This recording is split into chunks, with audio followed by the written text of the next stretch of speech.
Bonjour mes chers poissons, merci de me retrouver pour cet horoscope du mois de février 2019. Le premier décan célébrera leur anniversaire, donc je vous souhaite à tous et à toutes un très bon démarrage de nouveau cycle. Je vous souhaite une année lumineuse et on va s'intéresser sur ce que nous réserve du coup les prochaines semaines, le mois de février. On a un tirage assez dynamique et très cohérent, hein. Il y a les couples, l'aspect émotionnel qui ressort, qui va bien aussi concerner l'aspect relationnel, et les bâtons qui nous parlent des actions concrètes et de notre quotidien. Donc il va y avoir des rapports entre comment on va agir et réagir face à des situations émotionnelles et affectives qui nous ont peut-être perturbés au cours des précédentes semaines, des précédents mois, et qu'il est question de laisser derrière soi au cours du mois de février. On a une très belle carte dans les aspects positifs, on a le 9 de coupe. Le 9 de coupe, c'est une carte très épicurienne, hein. Vous voyez, c'est un monsieur bien portant, hein, il lui manque les joues toutes rouges, parce qu'il a tous ces gobelets là qui sont au-dessus de lui. Il sait qu'il a une réserve qui est pas prête de se tarir, et donc il se fait plaisir, quoi, hein. C'est pas de frustration, pas de limitation, pas de restriction.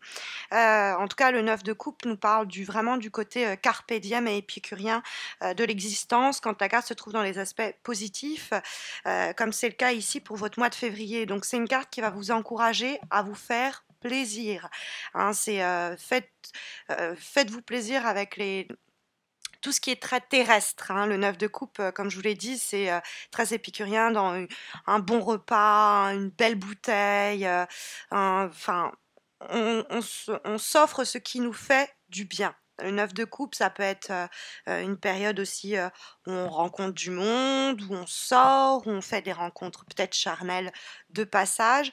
Il faut pas qu'il y ait d'inhibition pour le mois de février avec le 9 de coupe, parce qu'on pourrait avoir eu une tendance à peut-être à refouler ses envies ou tempérer ses instincts quand justement le 9 de coupe nous parle de se faire plaisir, de se faire du bien, quoi. C'est le moment de se lâcher, c'est le moment de se réaliser, c'est le moment de foncer. C'est ce que va nous dire également le cavalier de bâton dans la direction que prennent les choses. Il y a peut-être des situations qui sont en suspens. Vous avez le 8 de bâton qui se trouve dans les obstacles, et ce 8 de bâton, c'est vrai qu'il va avoir tendance à décrire des situations dans lesquelles on a peut-être envoyé des messages, fait des demandes, et on attend des réponses, hein. Le 8 de bâton, c'est tendre des perches, entre guillemets, et attendre qu'on nous réponde ou qu'on revienne vers nous. Donc, par exemple, sur le plan affectif, vous vous sentiez prêt ou prête à vous engager avec quelqu'un, mais pour autant, faut pas brusquer cette personne, faut attendre qu'elle revienne vers nous, mais c'est pas pour autant que on va mettre notre vie amoureuse et sociale en stand-by, hein. Le 9 de coupe nous dit, bon, bah, si cette personne, elle doit se décider et prendre son temps et réfléchir, eh bien, pendant ce temps, nous, on va se divertir, hein. Il y a l'idée de penser à soi avant tout et de ne pas se laisser être gelé, figé par des éléments externes. Alors, je vous parlais d'une relation amoureuse, par exemple, à cause de la présence des coupes, mais ça peut être des actions, des projets professionnels où vous attendez une réponse de telle structure auprès de laquelle vous avez fait des démarches. Les réponses n'arrivent pas. Pour autant, vous pouvez quand même aller frapper à la porte pour demander une réponse plus rapide, hein, prendre à bras le corps le problème pour le résoudre au plus rapidement. Mais ça, c'est quand c'est dans des phases concrètes. C'est pas quand c'est relationnel ou émotionnel, hein. Mais ça peut être aussi cette idée que, eh bien, tant que vous n'avez pas répondu, vous n'avez pas obtenu la réponse de cet employeur, vous n'allez pas vous gêner pour vous faire plaisir à démarcher d'autres structures, etc., hein. Le 9 de coupe, entre guillemets, il pourrait être désigné comme quelqu'un un peu égoïste, mais quand ta carte est bien aspectée, comme c'est ici le cas, en se trouvant dans les aspects positifs, c'est l'idée de on a peut-être assez suffisamment pensé aux autres comme ça, il est temps de penser à soi, hein. Le 9 de coupe, il est temps avant tout de s'apporter sa stabilité émotionnelle, son confort matériel, hein, il y a cette idée-là. Avec le 8 de bâton, dans les obstacles, on pourrait être frustré, effectivement, comme je vous disais, à propos d'une situation, d'une relation, on est fatigué d'attendre. Bon, pour autant, ça sert à rien de brusquer les choses, parce que le 8 de bâton, quand c'est une personne qu'on a en face, il faut juste attendre qu'elle arrive à ses conclusions, quoi, parce que peut-être qu'elle est dans un processus de décision, de réflexion lié à une prise de décision, et donc, bon, bah, pendant ce temps un peu mort, un peu inerte, on va s'occuper autrement. Ça peut effectivement être des éléments qui nous ralentissent hein, sur notre chemin. Ça peut être des obstacles qui nous vouent à être bloqués pendant une période, à une certaine stagnation. Mais cette stagnation, qui peut être liée aussi à ce 8 de coupe, c'est parce que peut-être il nous faut tourner le dos à quelque chose. Alors là, on va venir à un autre élément. Le 9 de coupe, il rentre en résonance avec le 8 de coupe du fait que c'est une suite. 8 et 9 se suivent. Et en vibration, on a cette personne qui tourne le dos à quelque chose. C'est une situation pour laquelle on a, enfin, c'est une situation dans laquelle on a passé beaucoup de temps. Hein. On a accordé beaucoup d'émotions, beaucoup d'efforts, beaucoup d'investissements, etc. Mais avec le 8 de coupe, il est temps de quitter cette situation, de la laisser derrière soi, pour se diriger vers une période de plus grande réjouissance. Hein, par exemple, on était avec ce ou cette partenaire depuis un bout de temps, et l'amour n'était plus là, le désir n'était plus là. Il est temps de tourner une page et d'aller au-devant de nouvelles rencontres qui nous apporteront les papillons au ventre qui s'étaient éteints depuis déjà un bout de temps. Hein. C'est un exemple. Hein. C'est ce boulot qui a participé à nous amener là où nous nous trouvons n'est plus pour nous. Il va falloir faire des démarches pour obtenir des postes plus satisfaisants, par exemple. Okay, parce que si le 9 et le 8 de coupe sont liés, que le 8 de coupe, il s'en va pour justement trouver sa neuvième coupe, c'est-à-dire plus d'épanouissement et de plaisir et de bonheur et de confort et de stabilité. Le 8 de coupe va être aussi en discussion avec le 8 de bâton. Hein, c'est la même énergie numérique et du coup, ça nous parle d'un même état, mais dans des aspects différents, le plan émotionnel et le plan concret. Et donc, ça peut être que il est temps de tourner le dos à une situation où on voit bien que ça n'avance pas pour aller chercher les responsabilités, la meilleure paye, l'aventure amoureuse qui sera plus en mesure de répondre à nos besoins et à nos attentes. Il ne faut pas, nous dit l'huile de bâton dans les obstacles, procrastiner parce qu'on met trop de temps à se décider à dire bon ça marche pas et ben il y a autre chose qui m'attend. On est vraiment dans une énergie foncée pour ce mois de février, en un mot c'est foncé, allez-y quoi. Et le 9 de coupe pour aller chercher une satisfaction que vous méritez. C'est vraiment des moments de fou rire, des moments de bien-être, des moments de succès, de satisfaction, et on peut s'en réjouir. Le 8 de coupe, comme je vous en parlais tout à l'heure, peut rentrer en résonance avec le 8 de bâton, c'est-à-dire que les deux situations vont être liées l'une à l'autre, avec cette idée des choses sont en suspens, mais tant qu'on n'aura pas le 8 de bâton, c'est on attend que quelque chose se débloque, si vous voulez. Et le 8 de coupe, c'est l'idée que cette chose ne se débloquera pas, cette situation ne s'achèvera pas tant qu'on aura... enfin, il faut terminer cette situation pour permettre à l'autre de s'ouvrir. 8 de coupe, je dis toujours, c'est le sas. C'est je ferme cette porte, mais tant que je n'ai pas fermé cette porte, l'autre ne s'ouvrira pas.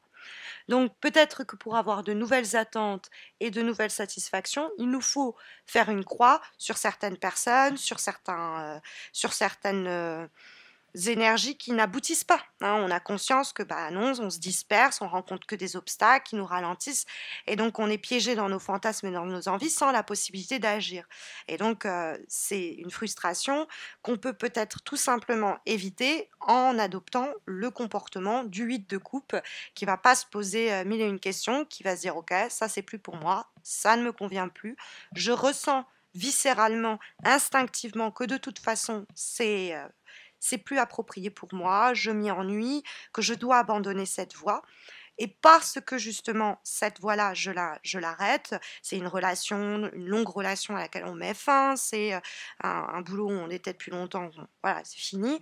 Et parce que j'ai de toute façon quelque chose qui me pousse ailleurs. Le cavalier de bâton, il a des ailes à ses chaussures, quoi. Il vole à toute allure, il galope, mais vers un projet bien concret. Il a une direction, hein. Donc c'est parce que lui, il a tourné le dos à cette époque, à cette période, qu'il va pouvoir foncer à toute allure. Ça lui donne l'élan presque pour s'élancer, hein. C'est une carte de passion, presque de quelqu'un d'aventurier, d'aventureux, avec le 9 de coupe dans les aspects positifs, c'est on va créer soi-même notre satisfaction parce qu'on va aller frapper à la porte, parce qu'on va se déplacer, parce qu'on va bouger, parce qu'on va transformer les désirs qui étaient les nôtres en un plan d'action concrète qu'on va mettre en branle. Il y a vraiment l'idée de s'il faut voyager, qu'à cela ne tienne, j'y vais. S'il faut frapper à cette porte, je le ferai. Hein, il y a dans le cavalier de bâton l'idée d'aller vers l'aventure, il y a une étincelle, il y a une nouvelle idée, une nouvelle situation, et on va foncer, hein. C'est une carte d'action il ne faut pas que la peur nous retienne.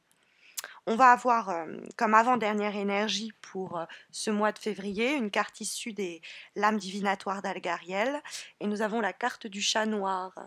Alors pour toutes les personnes qui s'adonnent à des pratiques telles que la tarologie, etc., c'est un bon mois pour affirmer, confirmer vos compétences, hein. Bon, je le dis en passant, c'est une carte un petit peu mystique, le chat noir. C'est le symbole, sinon plus généralement, de l'indépendance. Et avec la dernière lame que nous aurons dans quelques secondes que nous verrons, euh, il y a vraiment cette idée d'indépendance avec les deux lames complémentaires au tarot de Marseille qui nous parlent d'une plus grande liberté, agir avec liberté d'esprit, hein. C'est un besoin de peut-être se retrouver libre de tel boulot, on s'est affranchi de ça, c'est se libérer de telles relations, il y a des chaînes que l'on brise avec la carte du chat noir en relation avec le tirage en question. C'est le besoin d'être à nouveau célibataire, par exemple. C'est le besoin de travailler à son compte. Il y a l'idée vraiment de vivre avec une plus grande autonomie avec le chat noir. Alors, bon, quelquefois, c'est pour se prémunir précisément des mauvaises intentions de personnes autour de nous. Hein, parce que le chat noir peut nous parler des gens qui manipulent, etc. Mais on n'a pas trop d'énergie de ce type dans votre tirage. Donc, j'irai pas trop vers cette lecture. Surtout que la dernière énergie que nous avons, qui est issue d'un autre jeu, celui Umrazai, nous avons la carte de l'initié, qui est en réalité la carte du mât, hein, le fou, qui est le symbole même de l'indépendance et de la liberté, hein, qui va du coup parfaitement dialoguer avec l'énergie d'Algariel, puisque effectivement c'est suivre son chemin de vie, sa destinée, sans se poser trop de questions. Le mât, il ose se jeter dans le vide, il ose aller à contre-chemin, à contre-courant, il ose sortir des sentiers battus. C'est l'original, c'est le marginal, et c'est vivre le moment avec un grain de folie presque, hein. Et sur des coups de tête peut-être se décider à faire ceci ou faire cela, tenter des choses qui jusqu'ici nous paraissaient pas atteignables, et ben on va se lancer un défi à soi-même, on va prendre des risques et on va recommencer sur de nouvelles bases, on va faire de la sorte table rase des énergies du passé qui continuent à quelque peu nous immobiliser. Voilà les projets, entre guillemets, des prochaines semaines, hein, du mois de février, en espérant que ça pourra vous aiguiller. Mais vous le savez, si vous avez besoin d'un tirage personnalisé gratuit répondant à vos questionnements du moment, il y a le concours mensuel que j'organise sur Facebook et qui vous permet de remporter précisément un tirage un petit peu comme celui-ci, bien qu'un peu plus développé et répondant à votre problématique du moment. Donc n'hésitez pas à me rejoindre sur Facebook. Vous avez le lien de ma page Facebook en descriptif de cette vidéo. Vous verrez que le concours est très simple. N'hésitez pas non plus à vous abonner à ma chaîne si vous ne l'avez pas encore fait, histoire de ne pas rater les horoscopes de mars, mais également les concours qui vont se mettre en place, puisque on va fêter en février mes 4 ans de présence sur YouTube. Ça fait 4 ans que je vous présente ces horoscopes. J'ai calculé, ça fait près de 600 vidéos. Et on va célébrer tout ça. Donc, je vous souhaite à tous et à toutes d'ici là de très belles semaines à venir. Encore une fois, un bon anniversaire à ceux qui célébreront une nouvelle année fin février. Et puis, je vous dis à très vite, j'espère. Prenez soin de vous.